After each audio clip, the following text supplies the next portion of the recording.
Good day, everybody, and welcome to the Board Game Museum's Top 100 Vintage Board Games. And today we are looking at the numbers 20 through 11. We are getting really close, so let's get started. Number 20 is a 3D board type game, and it is called Tornado Rex. Now, in Tornado Rex, you're going to have a 3D board that is shaped like a mountain, and you've got two explorers, and you're going to be playing movement cards making your way up the mountain, trying to get to the lookout point. And the one thing you're going to have to watch out for is Tornado Rex. He is a spinning top that is on top of the mountain. Now, whenever you draw the Tornado Rex card, you're going to hit this button. He's going to come shooting out like a cannon, and any pieces that he hits is going to get affected. If he hits a piece on the board and it gets knocked onto a different part of the board, he'll end up standing there. But if he ends up knocking a piece off of the board, which happens a lot, you're going to end up having to start back over. Now, this game is a simple concept. It's draw a card and move, but the board and the mechanic with Tornado Rex is absolutely fantastic. It is hilarious watching Tornado Rex go out there because sometimes he will just get so close to you and he won't hit you, and other times he'll just ram right into you and knock you completely off in the next week. This is a very fun game. I had introduced this game to a couple of friends of mine, and once I shot that thing out, one of my friends went like that. She thought that was the coolest thing. It's a lot of fun, and you can also adjust the game too. If you want to take out some of the higher movement cards to make the game longer, you can do that. But a great game, Tornado Rex. Number 19 is my favorite Battleship game, and it is called Battleship Live. Now, in Battleship Live, you're going to be trying to sink all of your opponent's ships. It's electronic. It has a tower in the middle, and then you have these two little boards separating the players. And you're going to place your ships on a board that has a smaller grid than regular Battleship, but it also has these two little sensors on the board. You're going to put your palms on them, and it's going to activate the board to do different things.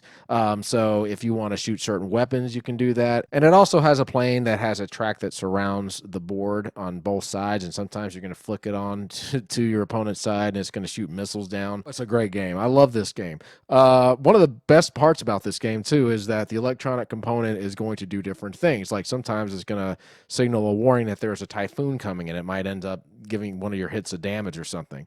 Other times it might actually give you one extra turn or something like that. But it's going to be doing these different types of things throughout the game, and it's just a great game. They did a really good job with making this game feel like a real battle. It has all the sea sounds and the alarms and things of that nature, but it's a lot of fun, Battleship Live.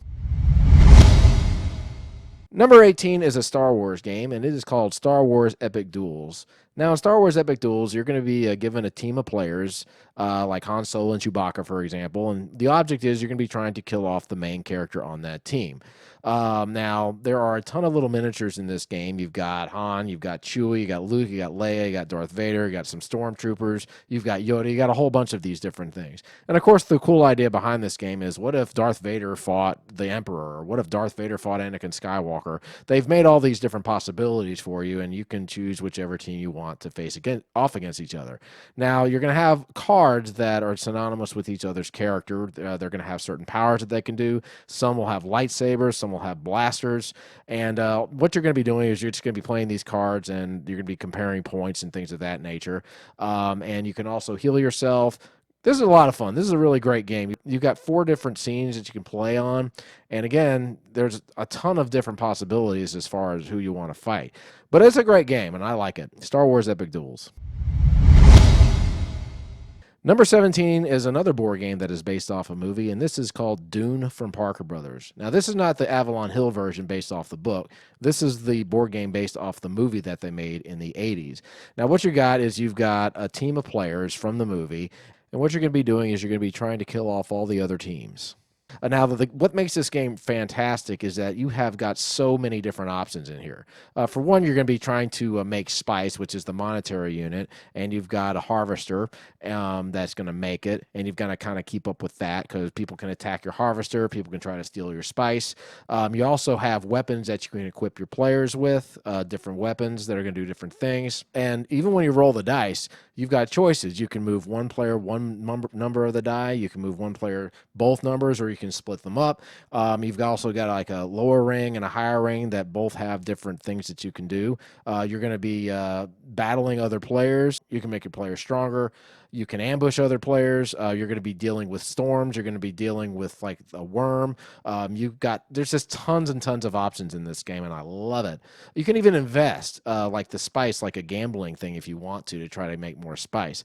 But yeah, just a fantastic game. I'm surprised that this game hasn't gotten more press because this is just really, really good. I love the amount of choices that you have. I think I counted over 20 things that you can do. And to me, that's what makes this game great. You're always constantly trying to figure out the best thing to do, and you've got options even with the dice rolls too. Great game, Dune. Number 16 is the only game that I have on here that was not made from a major publisher, and I'm shocked that it has not been republished. This is a game called Extinction, the game of ecology. Now, in this game, you're going to be given 20 dice, and the pips on the dice are going to represent like a species of some kind. The board is going to has a bunch of hexes that have different colors, and each of the hexes represents a type of habitat. Depending on the species that you have, that particular habitat is going to be advantageous to them. Now, what you're going to be doing in the game is you're going to be reproducing, you're going to be migrating, you're going to be trying to eat other animals. You're going to be fighting other animals, but you're also going to be having to deal with natural disasters and man-made disasters as well. Sometimes you're going to be dealing with cold fronts. Sometimes you'll be dealing with fire. I mean, there's a whole bunch of these different types of things on here. You're also going to be having different types of hex tiles like airports and mountains that you're going to be putting on the game that's going to affect the game as well. And a lot of these disasters are going to kill off a lot of your species. I've had games where half of my population was killed off because of a storm of some kind, and each of the storms that show up, they will kill different types of species. You can even change up the type of species that you have. Like there's 4 different genes you can change out. You can try to change your species from a predator to like something that's faster or something like that, and it's going to give you different advantages. But man, what a great game. Great strategy game. The fun part, of course, is just being able to eat all of your competition because you just happen to be stronger than them and you'll win automatically, but sometimes you'll have to compete with them. I hope one day that they reprint it. It's a great game. Extinction, game of ecology. Number 15 is a pirate board game. It is called Broadsides and Boarding Parties from Milton Bradley. Now, in this game, you're going to be commandeering a pirate ship through the ocean waters, and you're going to be trying to either sink your opponent's ship, kill off his opponent's captain, or try to make the ship unmovable. Now, on either side of the board, you're going to have 2 much larger ships, which are probably the coolest components I've ever seen in a board game, and they're going to have about 20 pirates or so on there, along with cannons and then a pirate's captain. And ultimately, what you're trying to do is you're trying to position your ship in a way to where you'll be able to shoot off the most cannons at it. If you're able to do what's called a broadside, meaning that your ship is facing sideways towards them where all of your cannons are, you'll be able to fire off 5 cannon shots. But if you're angled differently, you're going to get to fire off less. Now, one of the cool things about the game is you're going to be rolling a die to determine what's going to happen with each cannon that you fire, and sometimes it can hit the hull, which can damage it. Other times it can hit the mast, which is going to help restrict your movement. Other times it's going to hit different parts of the ship where the pirates are, and it's going to kill off those pirates. And you're going to be playing navigation cards in this game as well to help navigate your ship. And the really cool part of this game is if both of your ships end up landing on the same space, then both of the larger ships are going to come together and you're going to be doing hand-to-hand combat, and this is how you're going to try to kill off the opponent's captain. Man, this is such a cool game. The coolest components I've ever seen in a board game have to be these ships. Now, the masts are a little bit rickety, but these components are things that you just will not see anymore in board games. They're just so cool looking. I love the detail that they did on the ships. I love the deck that they put on there and everything. It looks great. And the gameplay is really good, too. It's a fun game, Broadsides and Boarding Parties. Number 14 is a pinball type game that is on a really cool structure, and it is called Battle Dome. Now, in Battle Dome, you're going to have a structure that has a dome-shaped floor, and each side is going to have pinball flippers on the bottom and a little tray. And what you're going to be trying to do is you're going to be trying to protect your tray with the pinball flippers and trying to keep balls from going in there. Now, the balls are going to be falling from the top of the structure, and you can have up to 4 players playing this game. And just with 2 players, with these balls going back and forth, it's chaotic enough enough. But when you have 4, I mean, you've got balls coming at you at every direction, at every different type of speed, and it is just chaotic fun. It's great. And it's really easy to learn, too. And what you're going to do is you're going to just simply count the balls in your tray after all the balls have been played out. And some of the balls are going to be worth 1 point, some will be worth 5, and you'll just keep a tally.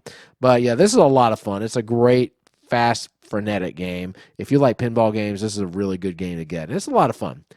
Battle Dome.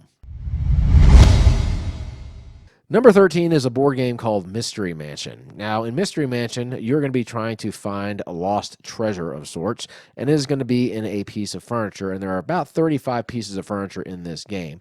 Now, the way the game works is you're going to have a board that's shaped like a floor plan in a mansion, and there's got a couple of 3D parts in it, but you're going to be searching in the different rooms, and you have an electronic component that's going to tell you which items are in the room.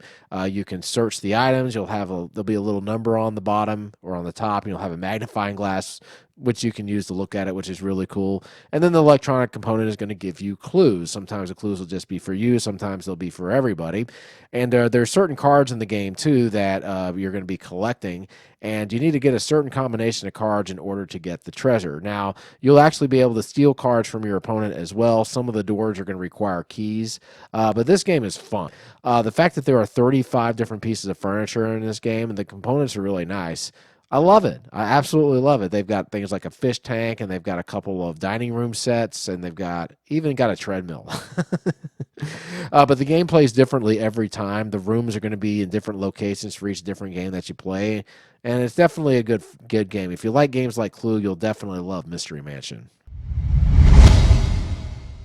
Number 12 is the largest board game that I have, and this is a game called Battle Masters. Now, Battle Masters has a mat that's at least 5 feet long and is huge.